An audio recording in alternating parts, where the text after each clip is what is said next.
to Denise. Uy, thanks, Bes. Teka, bakit? Ayaw mo ba? Uy, hindi naman. Feeling ko lang kasi parang medyo koto na ako sa tamis for today. Pero thank you, Bes, ah. Hi. Beso. Sana ako din. Alam mo ba, kahapon nga meron pang marching band na proposal na ganap eh. Ang sweet, no? Sus, kung Spotify na lang nila yung libre pa. Hay naku, Julia. Napaka-hater mo talaga. Wala nagkakagusto sa'yo eh. Alam mo, Bes, it's our senior year. So dapat all or nothing na. If I were you then, I would ask out na this Mr. Dream Girl of your life na 4 years mo na hinihintay oh. 4 long years, Bes. Ang kasan ka pa ba maghihintay? Mamaya taken na yun. Di pa siya taken.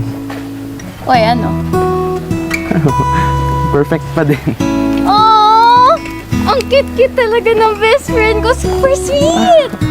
Kaya alam mo, Bes, you have to promise me Na this year, hindi next year, hindi next year, this year, this Valentine's Day, you would ask her out, okay? Pinky promise! Pinky promise na! Oo, ito. Pinky promise. I Promise will. na yan, ha? Oo, I will promise. Buti na nga lang din nandito siya eh. Oh, hindi talaga? Nasaan? Yun! Siya ba yun? Siya yun! Hindi yun. kasi ano ka ba? Hindi. Uy, sino? Sino ba?